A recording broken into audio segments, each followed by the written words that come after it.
Picture it. 1970, Dad pulls up to the gas pump, Mach 1 idling with kids in the back and lunchbox on the seat. But one secret order sheet checkbox, hidden beside options for AM radio and white walls, could make that same family Mustang a quarter-mile monster, now worth $300,000. For true tales of Detroit's forgotten sleepers and the dads who never knew, hit subscribe and buckle in. The real story starts right here. Back in 1970, the Mustang Mach 1 was more than just a car, it was a statement. Every dealership lot seemed to glow under the neon. Rows of fastbacks lined up with shaker hoods and racing stripes, the smell of leaded gas thick in the air. For a lot of dads, the Mach 1 was the dream that didn't break the bank.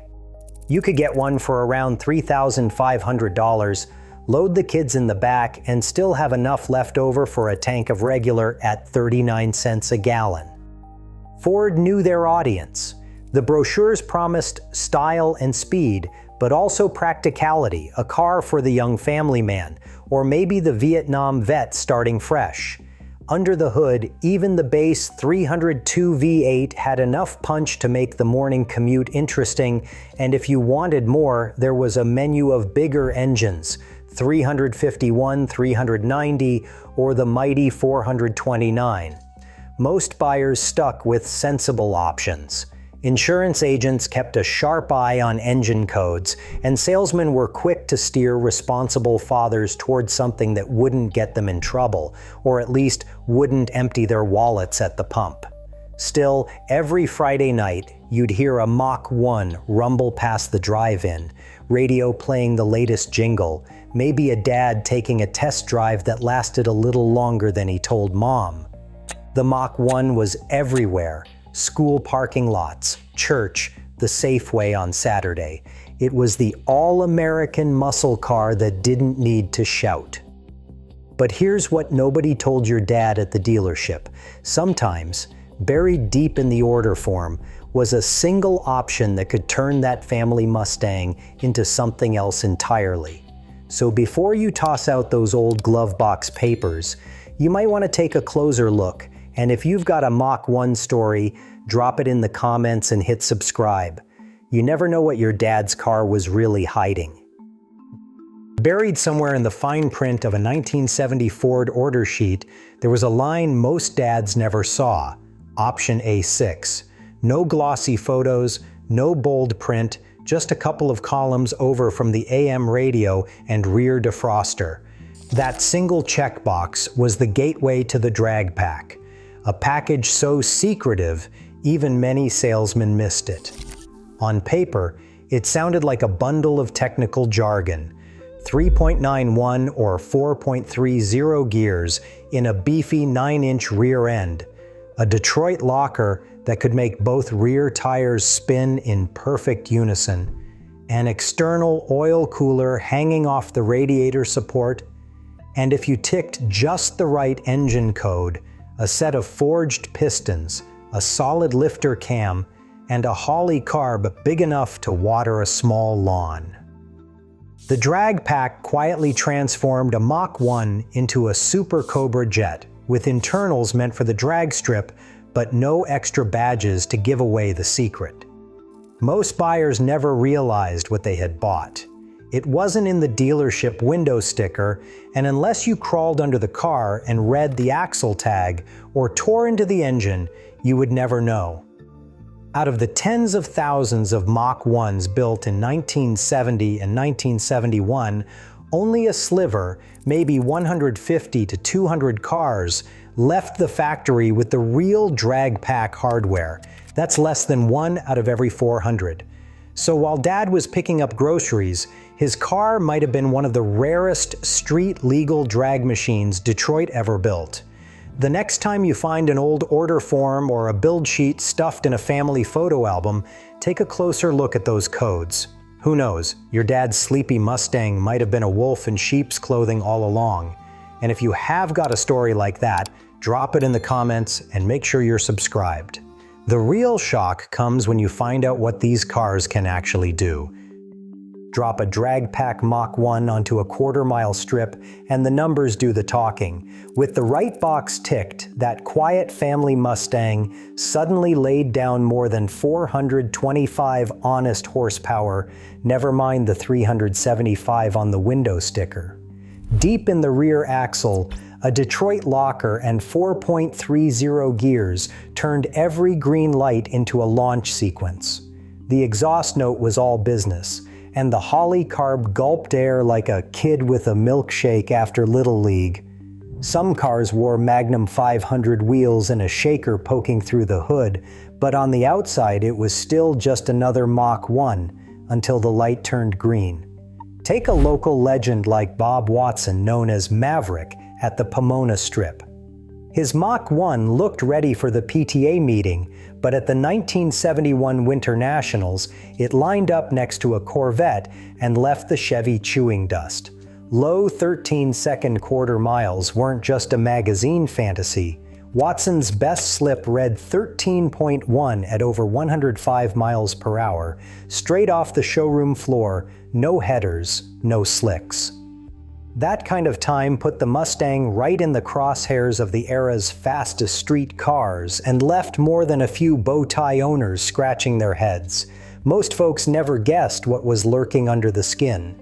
On the street, these Mach 1s could idle through a drive-through or haul groceries, but at the Strip, they hooked hard and ran away from just about anything with plates.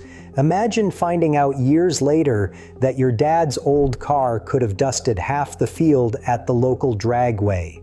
Makes you wonder what else was hiding under those stripes and chrome. If you've got a Mustang story or maybe a family photo with a suspicious-looking axle tag, drop it in the comments and hit subscribe. There's a lot more to uncover about these undercover legends. Gas was cheap, but not cheap enough to make 8 miles per gallon sound like a good idea to most dads. The Drag Pack's deep gears, 3.91 or even 4.30 in the rear end, meant every stoplight was a temptation, but every fill-up was a reminder. Even with regular hovering around 70 cents a gallon by 1971, a Mach 1 with the big Super Cobra Jet could burn through a tank faster than a teenager with a fake ID. Insurance companies weren't fooled either. Word got around fast that certain engine and axle codes meant trouble, and if your Mustang wore a 3.91 DL tag, your premium could double overnight. Some agents even refused coverage entirely if they spotted the right combination on the paperwork. For a lot of young family men, that was the end of the conversation. No drag pack, no Detroit locker, just the sensible V8 and a handshake from the salesman. Dealers did their part to keep the peace. Most salesmen had a sixth sense for who was going to pay their bills and who was going to bring trouble. If you looked like you might actually use the power, you got the hard sell on something practical. But every so often, a car would slip through the cracks. Take Mike "Hog" Henderson, a Chicago regular with a taste for trouble. He bought his Mach 1 used, thinking he'd scored a good deal on a 429. It wasn't until he crawled under the back and spotted the original axle tag, 3.91 DL, Detroit locker, that he realized what he had. That car became a fixture at the local dragway, running circles around cars that cost twice as much. Henderson always said he owed his luck to a distracted salesman and a lazy insurance agent. Makes you wonder how many other dad cars were hidden quarter-mile secrets, just waiting for someone to check the right tag. If you've got a family photo or an old build sheet stashed away, it might be worth a second look. And if you're enjoying these stories, hit subscribe. There's plenty more where that came from. A Drag Pack Mach 1 that once sat in a dusty barn could buy you a house today. In the early 2000s, these cars were just old Fords, $5,000, maybe $20,000 if you found a die-hard collector. Then the secret got out. As word spread about the hidden hardware and those magic axle tags, prices shot through the roof. Auction blocks started seeing numbers that would make any dad drop his coffee. $200,000, $250,000, even close to $300,000 for the cleanest, numbers-matching survivors. One story that makes the rounds is about J.D. Duvall, who stumbled onto a crusty 1970 Mach 1 in a Kansas shed. The seller thought it was just another tired 390 car. But after a little detective work, build sheet, Marty report, and a peek under the hood, Duvall realized he was staring at a real-deal Drag Pack Super Cobra Jet. That forgotten family hauler turned into a six-figure windfall at auction. Fewer than 500 authentic Drag Pack Mach 1s are known to survive. Makes you wonder what's hiding in your own garage, maybe under a neighbor's tarp. Ever find a family car that turned out to be a gold mine? Share your story in the comments. You might be sitting on more than memories. Spotting a real drag pack, Mach 1 takes more than a quick glance at the stripes. Start with the axle tag. Look for a code like 3.91DL or 4.30V stamped near the rear end. That little piece of metal holds more truth than any badge on the fender. Next, check the radiator support for an external oil cooler or the bracket where one once lived. If you're digging through paperwork, the build sheet or Marty report is gold. Look for engine codes like R or J, or a line that spells out Super Cobra Jet. Sometimes the proof is hidden in plain sight, waiting for a sharp eye and a little patience. Got a family car with strange codes or a story to match? Drop it in the comments. You might be sitting on a legend. Somewhere, a Mach 1 sits beneath a faded carport, still hiding its drag pack secrets, worth more now than a lifetime of groceries. As collectors chase VIN plates and dads swap old stories, the real question is, what legends are hiding in your own family driveway? Like, subscribe, and share for more forgotten monsters.